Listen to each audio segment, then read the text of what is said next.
Hoje eu estava planejando fazer um vídeo diferente aqui, estava roteirizando aqui, fazendo um esqueminha, como eu sempre faço, nada muito elaborado mesmo, só para me ajudar, né, a me guiar aí.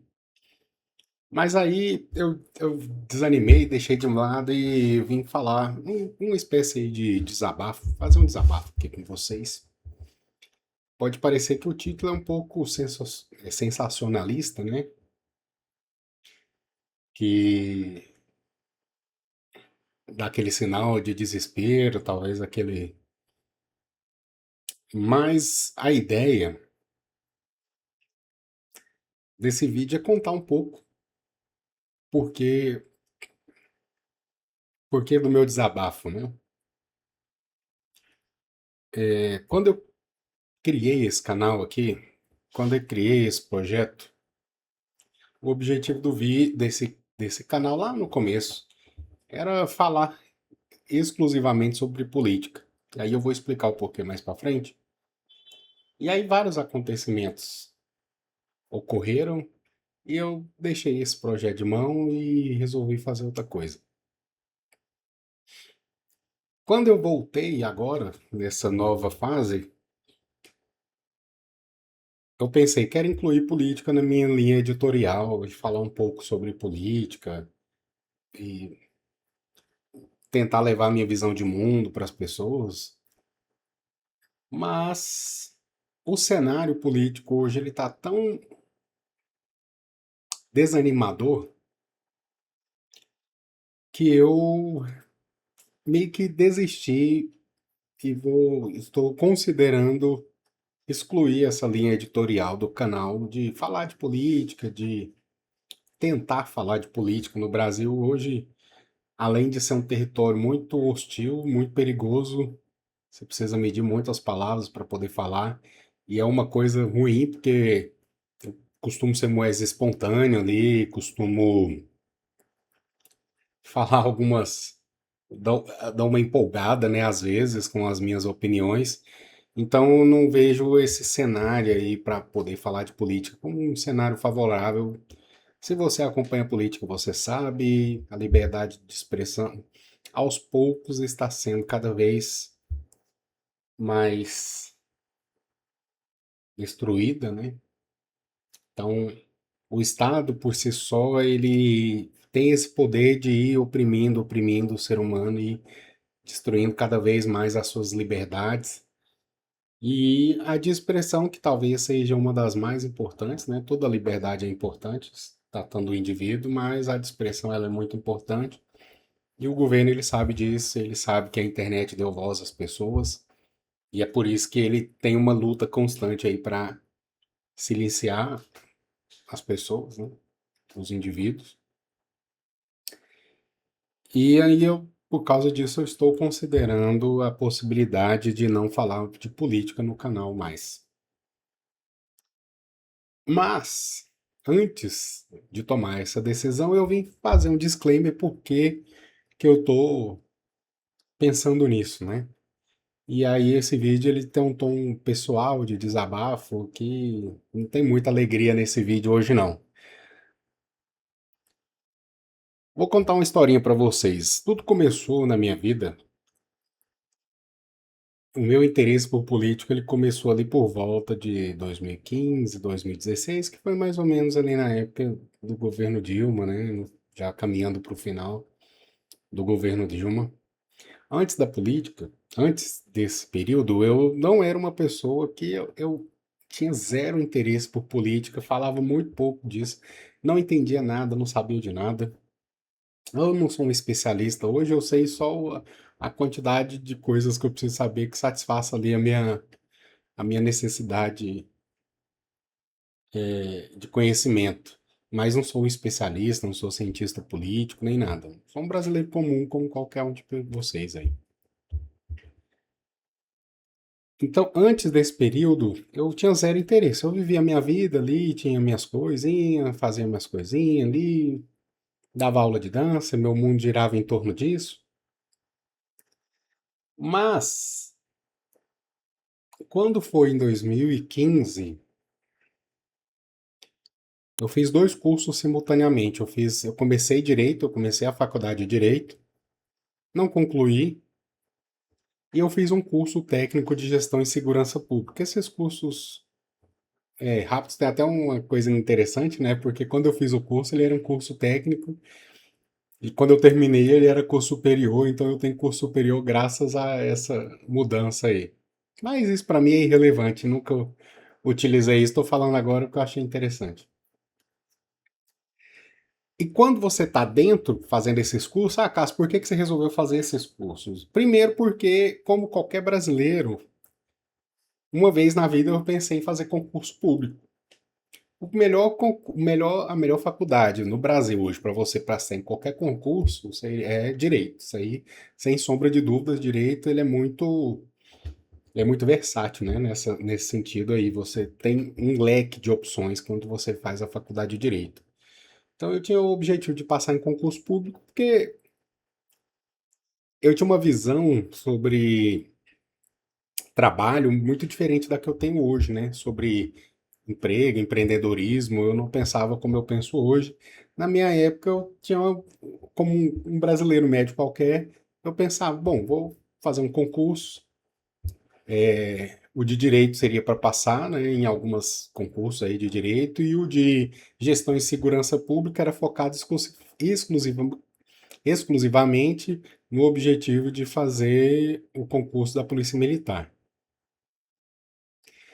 Não terminei o direito, mas o de gestão e segurança pública eu terminei, e dentro desse núcleo não tem como a política ser meio que um assunto que você aprende, querendo ou não. Você passa por ele, né? Então, no direito tem ali teoria do direito, teoria geral do Estado, tem ali economia, né? Tem uma matéria chamada Economia do Direito, e aí você passa ali um pouco pela economia. E quando eu estava dentro da faculdade, eu comecei a me deparar com esse universo aí. E aí, na época, a gente já. Eu ainda era. Gente, eu fui analfabeto digital aí até os 2000 e mais ou menos nesse período aí. Eu tinha acesso ao computador, mas era assim: ver vídeo no YouTube, assistir Mundo Canibal, ver na época Orkut, Facebook, mas não fazia muita coisa mais além disso, não. Obviamente, assim, eu trabalhei em algumas empresas, tive um contato com o computador, mas o nível que eu tenho hoje de conhecimento, ele era quase zero. Muito pelo contrário, eu tinha até um certo. Eu tinha um certo medo da tecnologia, né? Minha mãe, ela me pilhava com essas coisas, assim, de invasão, hack, não sei o que e tal. Então eu evitava. Dos meus ciclos de amigo, eu fui o último a ter o WhatsApp, pra vocês terem uma ideia. Mas aí hoje, engraçado, né? O mundo dá essas voltas, né? Porque daí hoje eu trabalho com internet, com marketing, mais especificamente comunicação digital. E aí quando eu estava nesses cursos, né, eu trabalhava no escritório de advocacia e lá no escritório de advocacia eu ficava muito tempo ocioso. Então eu usava esse tempo ocioso para estudar e ver vídeos no YouTube. E aí nesse período, lá dentro do curso de gestão de segurança pública, eu lembro até hoje de um professor chamado Djalma. E a primeira aula desse professor, não lembro agora qual que era a matéria que ele dava, mas eu lembro que a primeira. Ele era um professor muito politizado, e a primeira coisa que esse professor fez foi levar um vídeo do ranking dos políticos. Depois eu vou trazer esse vídeo do ranking dos políticos para reagir aqui, porque esse foi o vídeo que me introduziu na política, nesse universo da política. E aí ele trouxe esse vídeo, né, falando lá, talvez você conheça, se você gosta de política, talvez você conheça esse vídeo, ele viralizou na época que assim, é uma animaçãozinha, é um vídeo cheio de ilustração que o pessoal do ranking dos políticos vai falando ali como que funciona o ranking dos políticos. Eu acho que era um vídeo meio que introdutório, sabe? Foi o primeiro vídeo do canal e esse vídeo eu lembro que ele viralizou na época. E aí eu vi esse vídeo e aí eu acho que o próprio YouTube começou a me recomendar e aí a gente estava estudando ali sobre política, alguma coisa. E em um determinado momento, não lembro como, eu caí Aí logo depois teve o vídeo do canal do Otário. Eu vi alguns vídeos do canal do Otário, comecei a seguir ele. Então eu já tava ali, nessa época eu já tava, eu me considero um apaixonado. Eu fiquei ali viciado. Então eu ficava o dia inteiro no escritório. Eu era secretário barra office boy. Só que era um escritório pequeno de advocacia, tinha dois advogados, então eu ficava muito tempo ocioso. Inclusive, os meus próprios patrões, eles me incentivavam a estudar, a buscar, eles me davam livro. Tanto é que eu sempre fui um aluno mediano e na faculdade, nesse curso de gestão, eu era o CDF da sala. Pelo tanto que eu estava interessado na época nessa matéria, em política, em conhecer esse universo aí. Eu lembro mais ou menos esse caminho aí. Eu conheci o canal do Otário, vi vários vídeos, seguia ele e, paralelo, conheci o Mamãe Falei. Então, lá no começo, eu nunca, quando eu conheci a política, eu já não, eu nunca me considerei de esquerda, assim, porque quando eu conheci a política, eu já conheci odiando o Estado, até porque lembra que eu estou falando de um contexto que a presidente do Brasil era Dilma Rousseff. Obviamente, eu tinha as críticas, eu não votei no, eu nunca votei no PT, mas eu era aquele tipo de eleitor que votava como a maioria dos eleitores votam, que é assim, é o que o parente indica, algumas pesquisas na televisão, pelo debate, através do debate, quem se saía melhor no debate. Eu lembro que no debate o Aécio destruía a Dilma, então eu votei no Aécio, lógico, me arrependo, hoje não votaria nele, até porque então você começa a descobrir as coisas, né? Então não era muito difícil você odiar o Estado ali. Quando, tipo, tem até o próprio Mamãe Falei fala isso. Ele fala que. Mamãe Falei não. O Rafael Lima do Ideias Radicais ele fala isso, que ele fala que a Dilma foi a pessoa que mais trouxe pessoas para o libertarianismo no Brasil. E eu fui uma delas. O Mamãe Falei, ele entrevista o Rafael Lima do Ideias Radicais. E aí eu conheço o libertarianismo. E aí eu nunca mais mudei de espectro político. E aí a Dilma sofre o impeachment, certo?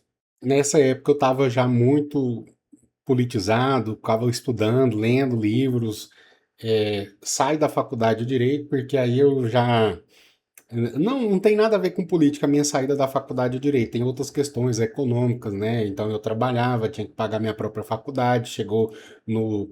A faculdade de Direito é assim, você começa pagando um valor e ela vai subindo todo semestre. E aí no terceiro semestre, o valor da minha faculdade era quase o valor do meu salário e eu não tinha condições de pagar. Esse foi um dos principais motivos de eu ter terminado. Eu saio da faculdade, mas eu peguei a faculdade bem na questão introdutória ali. E eu fiquei fascinado na época em economia, filosofia do. O professor de economia, ele não era socialista, ele tinha uma visão até meio liberal, porque ele trouxe o livro de economia do Thomas Hobbes, né? E é um livro gigantesco, eu não cheguei a ler todo o livro, eu comecei a ler na época da faculdade, mas é aquela coisa, lia só para fazer as provas ali. Mas o que, na época, o que me fez gostar e estudar de política foi realmente o anarcocapitalismo, o libertarianismo, através do Rafael Lima. Li basicamente todos os livros, não li todos, não vou exagerar ali, mas em muitos livros que ele indicou, o próprio Instituto Mises. Aí é um caminho que, se você conhece, você já deve ter percorrido mais ou menos o mesmo caminho. Aí tem outros pensadores, e aí veio o Peter, né, do canal A Cápsula e tal, enfim. A Dilma sofre o impeachment, vem o Temer. Era aquele centrão ali, mas já começa a fazer algumas melhorias. Teve até uma coisa que o Temer fez que, para mim, já valeu todo o governo dele, que foi a liberação do FGTS. Eu tinha um dinheiro do FGTS lá parado. Quando o Temer liberou, eu tava precisando muito. Usei esse dinheiro. E logo depois veio as eleições, e aí surge o fenômeno Bolsonaro. Esse vídeo aqui não é para eu ficar falando de político A ou B, nem de direita e esquerda, não é esse o objetivo. Mesmo que você não seja uma pessoa politizada, que não acompanha política, esse fenômeno, Jair Messias Bolsonaro, ele mudou a estrutura, o status quo do Brasil. Isso aí é inegável. E apesar de todos os opa, como é que foge essa palavra aqui? E apesar de todos os pesares, o presidente Bolsonaro, ele fez uma ótima campanha, um ótimo mandato que vai de acordo com a minha ideologia política, que seria um Estado mínimo. Então, ele começou já ali no começo do mandato dele, ele já começou com o ministério mais enxuto. Os ministérios, né? Os políticos, vocês sabem, o Lula, salvo engano, o Lula tem 35 ministérios hoje, né? Deixa eu até olhar aqui na internet. O terceiro governo do presidente Luiz Inácio Lula da Silva é composto atualmente por 37 ministérios. 37 ministérios. Eu lembro que o governo Bolsonaro ele começou, acho que com 15. Ele começou com 22 e encerrou com 23, né? Eu achava que ele tinha encerrado até com menos. Ah, é muito ministério. Tem, você sabe, igual eu falei, o presidente Bolsonaro, ele não é perfeito, não existe presidente perfeito. Se você acha, e esse é um dos motivos desse vídeo, a, a- mas as mudanças, principalmente no quesito econômico, ao meu ver, foram positivas. Teve privatização, teve redução de impostos, teve, assim, aí se você for passa da pauta da infraestrutura, teve mudança, enfim. Então, ao meu ver, ele fez um bom governo. E quando ele ganha a eleição e faz esse bom governo, eu imagino assim, pô, eu acredito que as pessoas, o Brasil, tá tendo uma guinada aí a o espectro da direita. Vou colocar aqui, deixa eu explicar para ficar mais fácil. Quando eu falar direita aqui, eu estou falando o Estado menor e o indivíduo maior. Quando eu falar esquerda, o Estado é grande e o indivíduo é mínimo, entendeu? Só para gente, para ficar mais fácil aqui a explicação. Então, quanto mais à direita, menor é o Estado, quanto mais à esquerda, menor é o Estado. Obviamente, tem políticos que se consideram conservadores que são de direita, isso aí é fato. E é por isso que eu também não quero ficar entrando muito nesses pormenores aí. Mas a ideia aqui é falar, é só para a gente simplificar aqui a explicação do vídeo. Então eu estava considerando o governo do Bolsonaro mais de direita no sentido de diminuição do Estado e valorização do indivíduo. Então, assim, teve outras pautas econômicas, né? Eu acredito que se a gente fizer uma pesquisa rápida aqui, não precisa ficar entrando em muitos detalhes, porque se você fizer uma pesquisa rápida na internet, você vai ver que em questões econômicas, graças à atuação magnífica também do Paulo Guedes, o Brasil estava indo para frente. E eu pensei, caramba, agora a coisa vai. E eu senti uma esperança, no sentido de, tipo assim, eu sempre imaginei que o Brasil nunca seria uma Suíça, uns Estados Unidos da vida. Isso nunca fez parte da minha ilusão. Mas eu sempre acreditei que eu poderia viver num país mais digno do que é hoje. Um país que você não deixa ali metade do seu salário para morar e a outra metade para se alimentar. E eu acho que a vida é muito mais do que isso, né?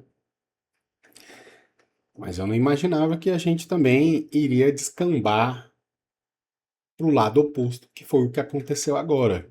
E aí eu tô pulando aqui, eu fiz até uma colinha aqui, mas o governo Bolsonaro, eu vi um avanço na direção econômica, na questão das pautas de direita na economia, e aí entenda um pouco isso também, porque, ao meu ver, as pautas sociais são importantes, mas tudo gira em torno da economia. Então, se você faz um governo pensando na economia, você automaticamente você beneficia as pessoas mais vulneráveis. Então, pauta social é importante, mas a economia é mais importante porque não existe pauta social sem economia, gente. E aí veio a eleição de 2022, que aí foi o grande banho de água fria. Assim, e se você acompanha um pouco, mesmo se você não acompanha política, você viu o que aconteceu.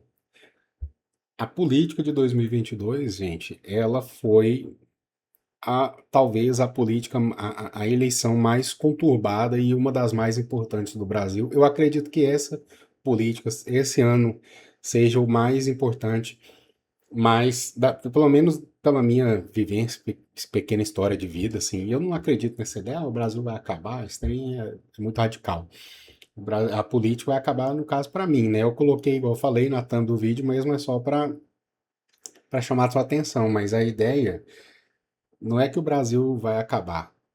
Com todas essas mudanças que estavam acontecendo no governo Bolsonaro, na economia, a coisa indo mais para o lado liberal, mais para a direita, eu realmente vi uma esperança. Falei, cara, agora eu acho que a coisa vai engrenar, eu acho que agora a coisa tem jeito.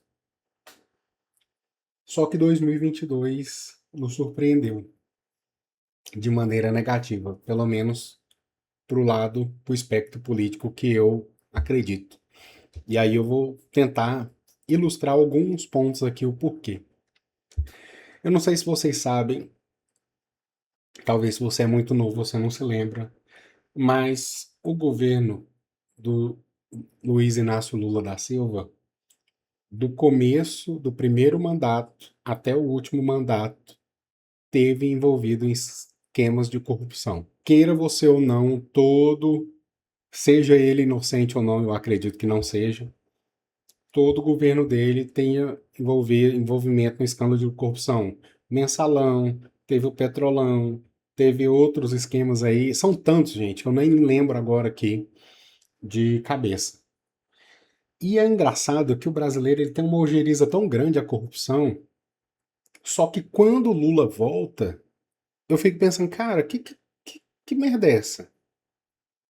Como que as pessoas que falam tanto, que reclamam tanto da corrupção, vota no Lula, cara? Como que o Lula volta ao poder depois de tudo que aconteceu? E aí, só para vocês lembrarem, mais ou menos durante 10 anos, o Brasil ele foi marcado por esquemas da Lava Jato. O esquema da Lava Jato, gente, ele não foi uma coisa que aconteceu só no Brasil, ele repercutiu no mundo inteiro. Ele espalhou no mundo inteiro, porque as empresas que estavam envolvidas nesse esquema, elas tinham negócio em outros países. Em outros países, inclusive, essas empresas foram condenadas. E aí, quando surge o Bolsonaro e ele muda o status quo, e aí se ele era outsider ou não, eu não vou entrar nesse aspecto aqui, eu acredito que aconteceu uma reformulação aí no sistema. E quando eu falo sistema, eu estou falando governo, alto funcionalismo público e essas empresas que estão umbilicalmente atreladas ao governo. Se você acha que aqui, por causa que a empresa é banco, que a Faria Lima é liberal, que é de direita, só porque. Quando eu falo Faria Lima aqui, gente, eu estou usando um termo genérico aqui, obviamente ela é muito mais do que isso, mas se você acha que o setor econômico ele é de direita, ele acredita na economia só porque ele mexe com a questão econômica, você está muito enganado. Até porque o governo Lula, todo mundo sabe, ele beneficia os bancos, ele beneficia todo esse setor, porque o Brasil está ferrado. Quando o Brasil está em crise, quem ganha são os bancos com os juros altos. Essa é uma pauta que talvez eu também não me aprofunde muito, até porque eu não sou conhecedor, mas pelo pouco que eu sei, é mais ou menos assim que funciona. Então, se você tem um governo que começa a reduzir, começa a melhorar a questão econômica para o indivíduo, esses grandes setores que estão atrelados ao governo, eles também sofrem. Quem sofre também é o funcionalismo público. O governo Bolsonaro diminuiu funcionários públicos. E aí aqueles esqueminhas gostosos aí que fazia todo mundo feliz na época dos governos anteriores começaram a acabar, então eu acredito que houve uma orquestração sistemática para que o governo Bolsonaro fosse abaixo. Fora isso, não podemos esquecer, teve a pandemia. Mas o ponto que eu estava falando é que o Brasil acompanhava diariamente, quando sai governo Lula, entra o governo Dilma, todo dia tinha um escândalo novo na televisão. Eu lembro que na época passava ali o House of Cards, aquela série, e o pessoal falava assim, gente, pra que eu vou assistir House of Cards, sendo que o Brasil é muito melhor, né? A trama no Brasil é muito melhor. Só que, e por um lado, era uma coisa ruim porque você vê, caramba, né? A vida inteira a gente vem sendo sugado aí por esse governo e etc. E agora a gente está tendo uma esperança, porque a gente tem um governo que está caminhando para um lado positivo, e do outro lado a gente tem a corrupção sendo combatida, a justiça sendo feita, dinheiro sendo devolvido aos cofres públicos e etc. E aí eu acredito que isso alimentou a esperança de muitas pessoas, inclusive a mim.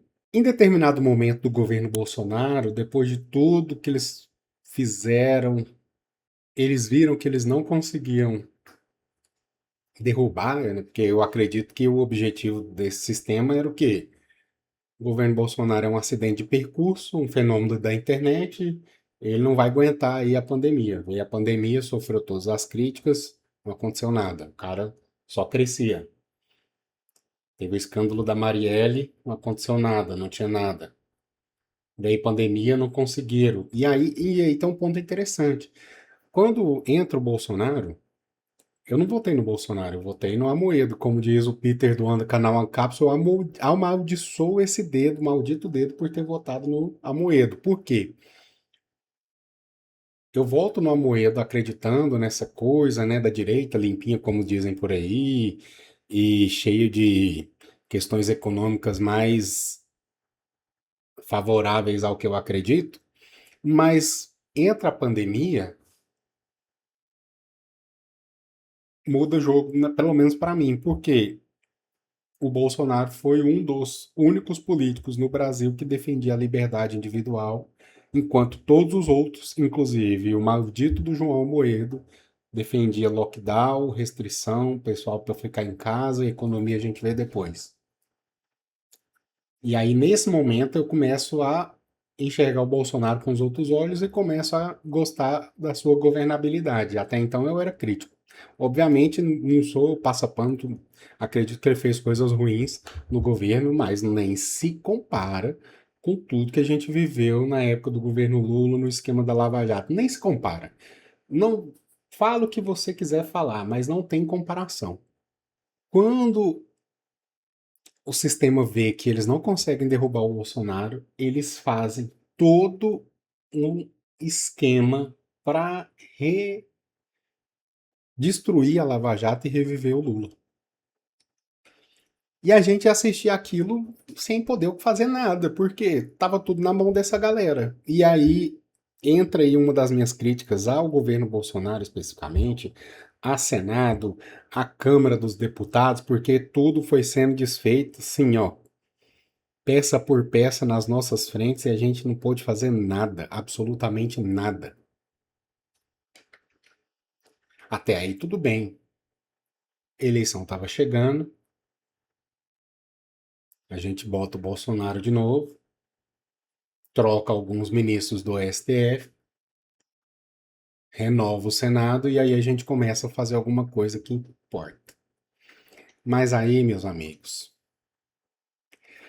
como diria o nosso querido Joseph Campbell, a vida é uma caixinha de surpresa. Quando a gente vê tudo essa série de coisas acontecendo e aí você começa a estudar um pouco mais, você vai enxergando, porque uma coisa é você ler livros de teoria política, ler Maquiavel, ler Mises, ler o próprio Hofbauer, você vai tendo uma visão teórica, mas na prática, vou te falar o que que acontece. Na prática, a política, ela é um grande balcão de negócios. Essa frase é do Ícaro de Carvalho e ela mudou minha percepção de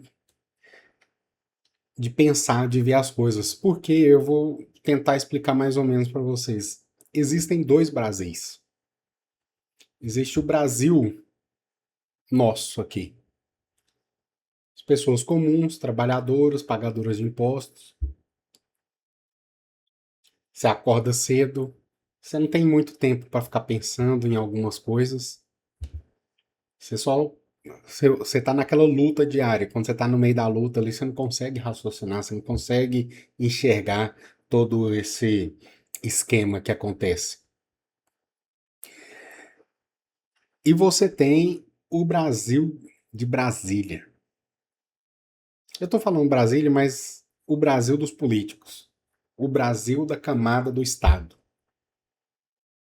E esse Brasil, ele é o balcão de negócio. E você, meu querido ouvinte, meu querido telespectador, eu e você somos apenas gado. Apenas uma moedinha de troca ali, apenas pecinhas no tabuleiro que eles ficam mexendo ali. Por quê?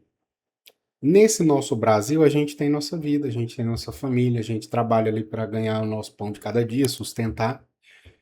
Mas no Brasil desses caras, eles estão cagando pra gente. E não interessa se você é de esquerda ou de direita. Não interessa se você é libertário, minarquista, anarcocapitalista. Os políticos, para falar a verdade, eles nem sabem que porra é essa.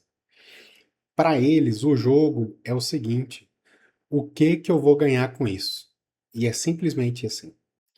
Vai ter pessoas que discordam de mim em algum sentido. Ah, mas existe um grande projeto de poder, que aí o Foro de São Paulo, a puta que pariu. Cara, mas no final das contas, não é isso. No final das contas, é aquela coisa assim, beleza, vai acontecer tal coisa, o que que eu vou ganhar com isso? Quanto que eu vou ganhar? Em que ministério que você vai me colocar? É esse o jogo. E esses caras, eles querem fazer isso ad eterno. Eles querem fazer isso para sempre. Só que, só que, esses caras, eles não chegam lá sozinhos. Alguém coloca eles lá. A cada 2 anos, alguém coloca essa gente lá. E aí é onde eu fico pensando, cara, como que o pagador de imposto, o trabalhador, a pessoa honesta, não consegue enxergar isso? É igual eu falei, obviamente, né? Tô falando no sentido assim, a gente tá tão ocupado correndo atrás da nossa vida que a gente realmente fica refém. Mas hoje a gente tem internet, tem rede social. E aí, esse é o meu maior desânimo vem aqui, porque assim, apesar de todo o aparelhamento político para tirar o Lula da cadeia e colocar ele na presidência, você há de concordar comigo, essa pessoa, esse ser, recebeu 60 milhões de votos, mais de 60 milhões de votos. Para ser mais exato, 60 milhões 345 mil 999 votos. E aí entra o meu desânimo. Não vou entrar aqui, gente, na questão assim, urna, TSE, igual eu falei, o cenário nem me permite falar sobre isso. Mas vamos fazer um exercício aqui de imaginação. Suponhamos que houve fraude. Suponhamos, só suponhamos. Eu sou incapaz de acreditar que uma fraude foi capaz de colocar 60 milhões de votos na urna. Eu sou capaz. Digamos que na pior das hipóteses, eles fraudaram ali 10% dos votos. 6 milhões. Você há de concordar comigo que 54 milhões de pessoas nessa situação hipotética. Gente, isso aqui é uma hipótese, tá? Não estou falando que aconteceu, não, pelo amor de Deus. Nessa situação hipotética, que se 10% das urnas foram fraudadas, eu nem acredito nisso, eu estou suponhando para você fazer um exercício de imaginação. Você há de concordar comigo que 54 milhões de pessoas ainda votaram nessa desgrama. E aí, às vezes, você olha e fala assim, cara, votar não resolve. Porque esses políticos não chegaram lá sozinhos. Eu não consigo acreditar ainda que depois de tudo que aconteceu, depois de anos de Lava Jato, depois de prisões, dinheiro devolvido, confissões, o cara confessou, o cara entregou, falou, ó, aconteceu desse jeito aqui. Ainda teve 60 milhões de pessoas, mais de 60 milhões de pessoas foram lá na urna e apertaram 13. Beleza, os políticos estão lá, mas nós somos maiores do que eles. A gente é capaz de fazer a diferença. Eu acreditava no voto. Eu acreditava na mudança através do voto. Eu acreditava na mudança através da política. E esse vídeo é justamente, esse desabafo é justamente para falar: eu não acredito mais. Eu não acredito mais que a gente é capaz de mudar o país através de voto, através de. O máximo que eu posso fazer hoje é isso aqui. Obviamente, eu tenho outras formas de fazer isso também, que eu prefiro não comentar aqui, mas a mudança ela é individual. Cada um tem que fazer pela sua própria vida o que o Estado nunca vai fazer para você. Eu acho que essa é a mensagem principal desse vídeo, que desse desabafo. No final das contas, não interessa se você é de esquerda, de direita, no final das contas, sempre vai ser o Estado contra o indivíduo. A luta sempre vai ser você tentando se proteger do governo, você tentando proteger você, sua família, seu dinheiro, seu patrimônio, sua propriedade, porque até isso, se a gente continuar do jeito que tá, a gente não vai ter mais. Então é isso. Desculpe pelo tom aí meio melancólico, né? Meu nome é Cássio Sanctono. Se você ficou até aqui, dá o like no vídeo. Se você gostou, deixa seu comentário.